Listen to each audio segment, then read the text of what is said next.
David says in verse 6, when Mephibosheth, son of Jonathan, the son of Saul, came to David, he bowed down to pay him honor.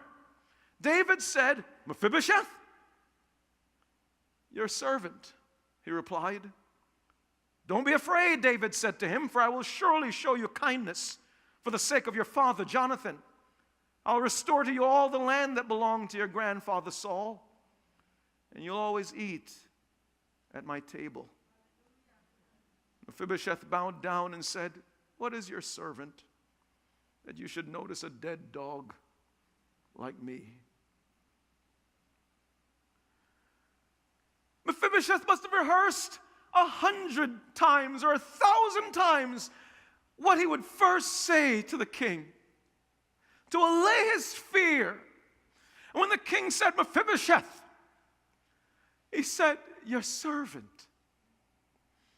And he bowed. It must have caused him pain to bow. Those crippled legs, feet. But he bowed. And he was there quivering in front of the king.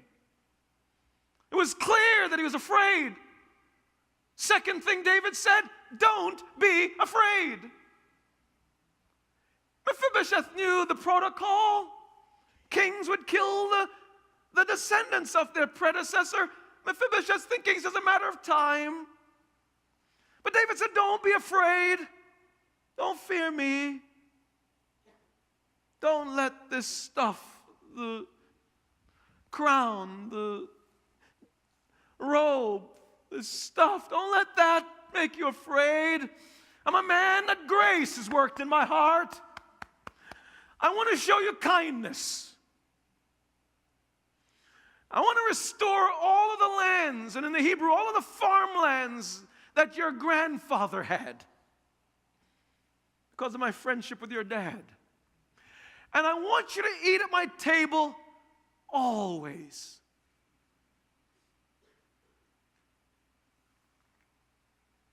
Overcome with that extension of grace, God's kindness to one undeserved, to one who cannot repay. Mephibosheth's next words is, why should you notice a dead dog like me? I can't bite you. I can't do you any harm. I'm dead. I'm a dog. I'm nothing. Your threat, the threat to your national stability and the state of Israel, I can't do anything. Don't be frightened of me. I'm nothing. Those words, a dead dog, meant a whole lot to David because it was in 1 Samuel 24. David said when Saul was trying to Saul was chasing him, and one day had him almost trapped, and David stood on one side of the mountain, Saul was on another mountain.